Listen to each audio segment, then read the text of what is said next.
I I guess resistance was futile because my partner and I decided to not get cell phones, and we resisted for a long time, and then we had a child, and we both agreed that what we thought of as the negative parts of technology with cell phones, that the ease of being connected and the safety of our daughter and what that would mean, that it was worth it. So we both bought cell phones, and I was watching what people were doing with their phones and computers, and I was sitting in judgment and fear that this was taking over the world and that it wasn't such a good thing. I had a spiritual teacher. I think most of you remember me talking about this, Hilda Charlton, New York, 1980s. And she got into prophecy occasionally. And one day she said, there's going to be uh, too much information, too much light, and we're going to have to balance it out with love. What did she mean by that? I had no idea. But the phones came and the computers, everything just started to just bloom. And I, just as a comedian, decided to poke fun of it. So I created what's hopefully my first and last rap song. And I remembered it this morning as I was jogging. It was called Online All the Time. And I think it starts with, I want to break up with my girl. She takes too long in sex. She wants something called foreplay. I'm going to send her a text. And I just remembered that this morning. Online all the time. Got a modem in my mind. And at the end of the song, the partner, the beautiful woman who gave birth to my daughter, she was a nurse. She was in nursing school at the time. And I'm singing, online all the time, got a modem in my mind. And then like, oops, my head's about to explode. And then I fell down, and she comes in, she takes my wrist and puts her stethoscope to my chest, and she says, cause of death, information overload. That's the end of the video. And I just was thinking about that this morning, realizing that it's not so funny.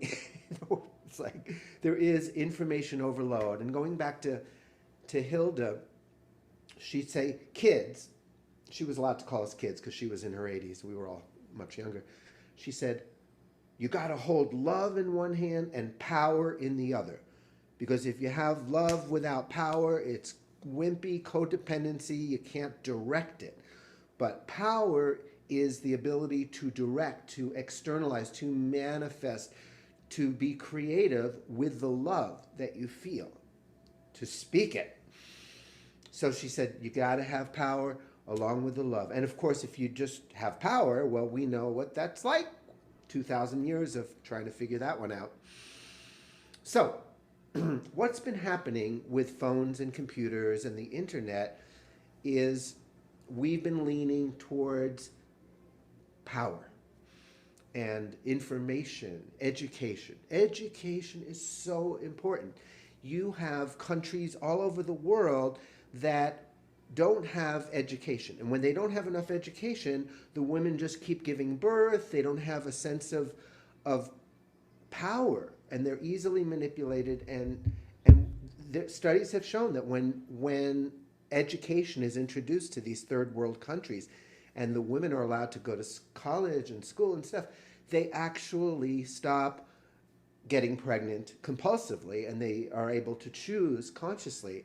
I think I'll have one child or two child, or maybe not have children at all. So education is so important. But what do we do on the computer? It's sometimes overstimulating, too much information, maybe even too much education, if there is such a thing. When I first read the Pleiadians, and one of their books through Barbara Marciniak was called Family of Light, and it was written just before the internet, and they said that there's two powerful forces in the universe. They're a little different. One is light and the other is love. Now, I haven't heard that. I don't really care if it's true or not. I'm bringing it up because I think it has an important point in this story. They said that light is, when you shed light, you are informing people, and people need information when they're in fear, and to get to choose love, they need to get that they have a choice, and they get informed by receiving light. So there's a lot of light going on in terms of information so that we can be informed. There's also disinformation, which is another story. So information, education, light comes in. And what do we do with that if it's not balanced with love? We get on our computers and we get on our phones. And this is my issue. I'm speaking to myself. I actually wake up in the morning, and while I'm shaving and brushing my I turn on Facebook for entertainment, videos that I'm interested in. And a little voice inside me says, you may want to turn that off, listen to the beautiful roosters and listen to the silence and just be with yourself. You would find it a lot more fulfilling in the long run.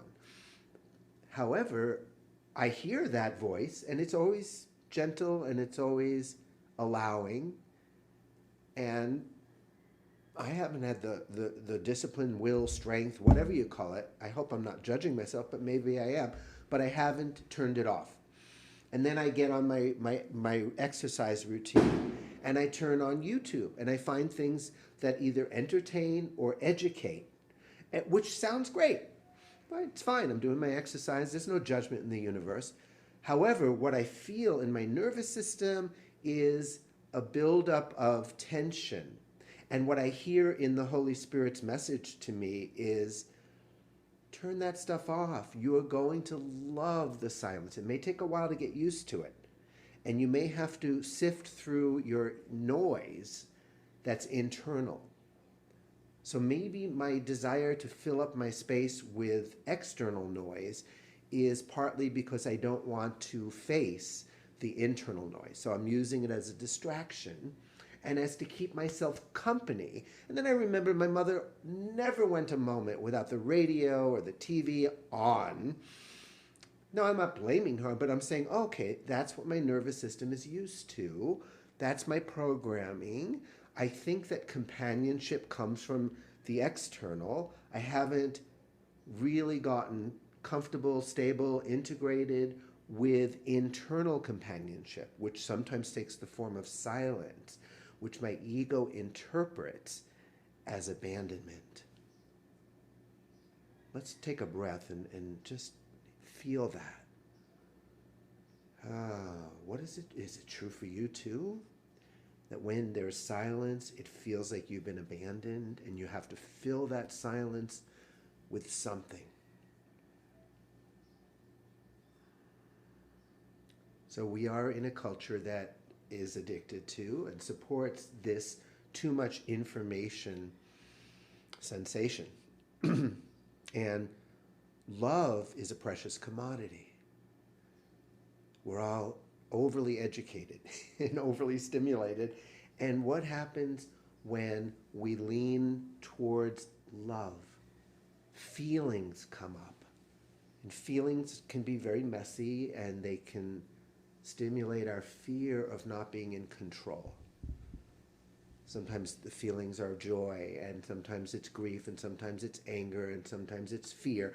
And again, we all know it's all fear, except there's only two emotions, fear and love. But we like to call them different flavors. So instead of this raw expose of fear, I don't want it exposed. I don't want it exposed. It's too painful. So what I'll do is I'll get angry, and I'll feel the illusion of control, so I don't have to feel the more vulnerable terror that's inside my psyche. Love brings all of that up. Love brings up anything that seems to be unlike itself for the purpose of healing and release. Ooh. Let's take a breath and repeat that. Love brings up anything that seems to be unlike itself for the purpose of healing and release. It's like you have some dirt at the bottom of your cup, and you just pour water in, and it starts to rise to the surface. Now, many of us at that point think something's wrong here. Let me stop pouring water in, because all this gunk is coming out of me, all these tears and toxins and whatever. But really what the universe is trying to do is to heal us by letting us feel, to release these toxins, sadness, anger. They're not toxins, but they seem to be unlike love. So the key is to keep pouring it in, the love, and letting yourself feel the feelings, and then there's nothing left but love. And that happens every day. It's not like, when you're human, you don't just clear it all out. You wake up the next day and face things and embrace things and clear more stuff out. And as you clear this stuff out, you become more and more in touch with happiness and peace. Vicky is a beautiful role model for me. As she said this morning, she cries all the time. And boy, wouldn't it be wonderful if we all had the willingness to cry all the time? Would that mean that we're sad all the time? No. No, tears are the doorway to an open heart.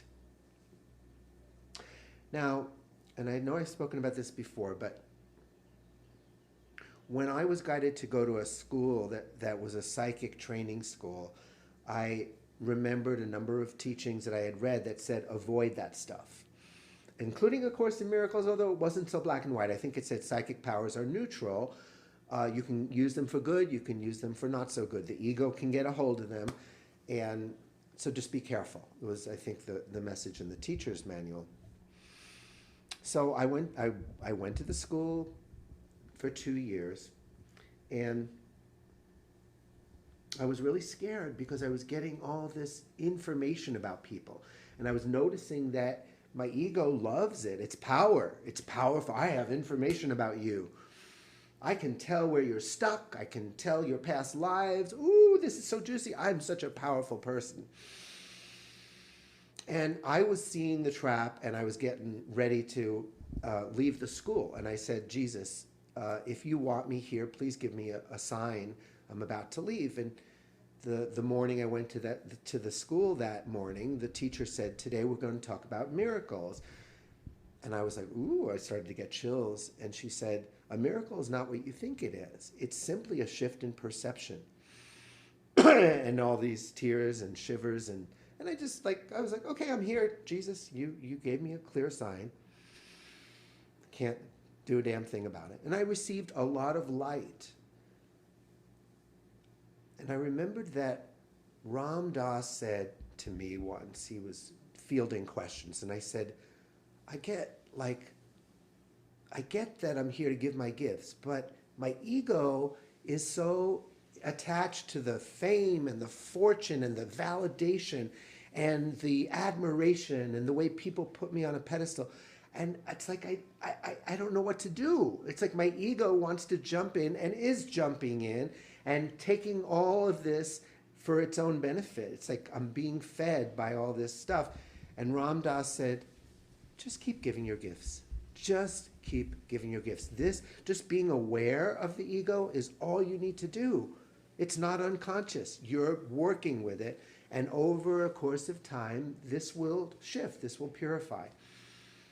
And I'm grateful for that, because over time it has been shifting, and I'm able to use my psychic gifts only when they're asked for. I used to use them to find out the best way to ask a girl out and get her into bed.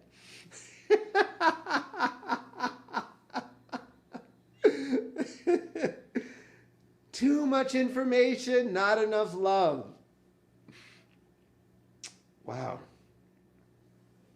I took some notes because this was really coming to me strongly. So what if we had the next epidemic?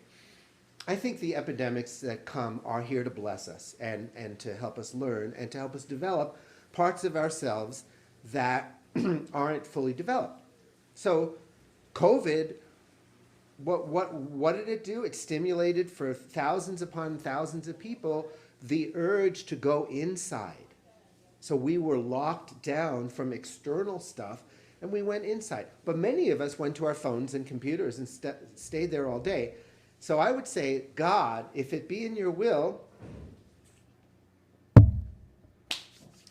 let the next epidemic turn off our computers and phones for 2 years. Ooh, am I being cruel by asking for that? No, I don't even know if that's the highest good. I'm just being playful here.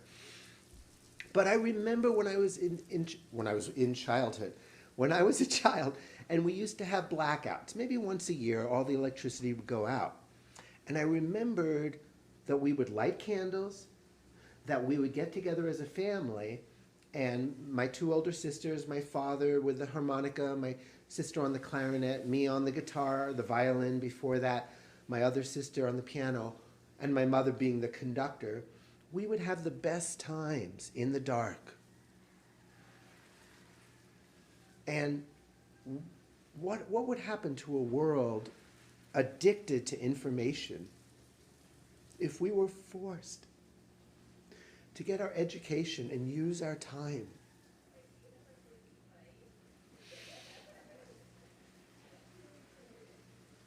to get our information, education, entertainment by being with each other, by breaking out our hobbies, our talents, our gifts, candlelight. Oh, I'm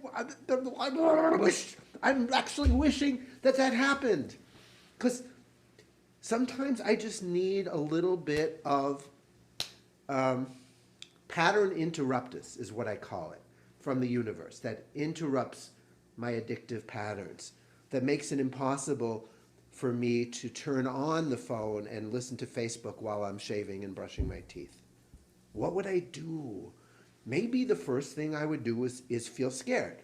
You know, God, what's happening? How could I exist without YouTube? Maybe that might be my first reaction. But would it last? Not really. No, I'll get used to it. And then I'll be like, okay, what's with all this silence? Why do I feel more relaxed while I'm in the dark? Because it's forcing me to realize that I am the light of the world. Why do I feel all this peace inside the silence when I can't access YouTube? Because it's forcing me to recognize my true nature is to be intimate and in communion with God through the silence, through nature sounds, through the darkness and watching the stars come out.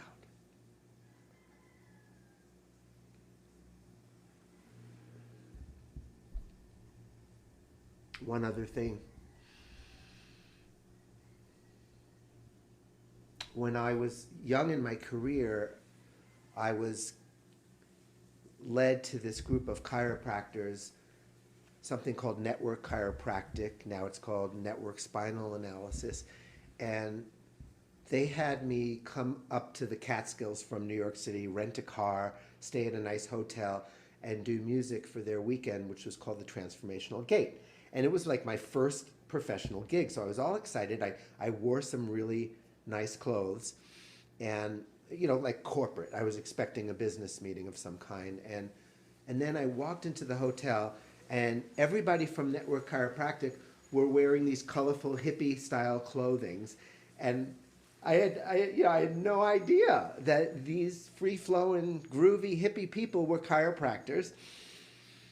So thank God I had packed a tie-dye shirt and some shorts, and I put them on, and I felt really at home. And I walked into a room of like 100, 200, maybe 300 people, and there were a lot of tables, and there were chiropractors walking around and just doing little taps, a little adjustment, lots of little subtle things. And I saw people moving and crying and just like going off the charts with movement. And I had never heard the word Kundalini and know what it was. But later I realized that people had these Kundalini awakenings through these chiropractic adjustments. And sometimes it brought up trauma, and people were reliving their trauma on the table, or even like jumping off the table and moving around. It was fascinating. And they hired me for 8 years, about 6 times a year, different places.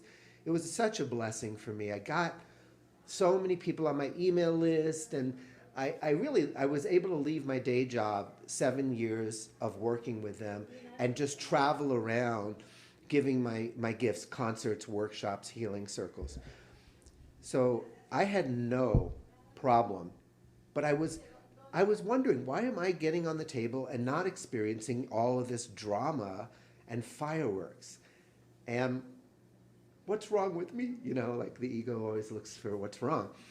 Well, one day I was leaving New York City and I had a going away party, and 2 of my chiropractic friends that I invited decided to come to my party, and they said, "Is it okay with you if we bring our table? We love introducing people to this work." And I said, "Do it! I'll be your guinea pig." So I got on the table during my party, and they did their thing, and I, again, through my ego, I was so uncomfortable with not putting on a show that I began to move the wave thing I had been seeing. I was faking an orgasm. I'm sure some of you can. So I was faking a chiropractic-gasm or whatever. And then I started to feel guilty, and I was like, "Don't do this, Scott." So I stopped. But I couldn't stop. Because like the wave had happened. I faked it, and then I maked it. And it was really happening, and I was like it was being done through me, and I couldn't stop, and they took me off the table, and they lied me down on my bed, and I just was moving and grooving and crying and having this wonderful release. And what I learned from that is it was no big deal. That Kundalini, psychic powers, all of this stuff, without love, it's no freaking big deal. In fact, it could be another ego trip. And it was for me. It was.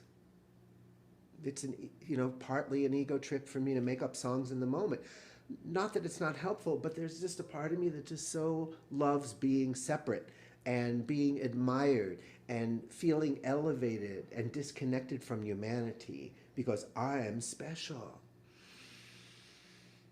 So that's my ego's antidote for unworthiness. And one thing Hilda said is there's 2 ways that we seemingly separate from God. One is unworthiness, and the other is arrogance. And I always thought, no, I'm ambidextrous. I could do both.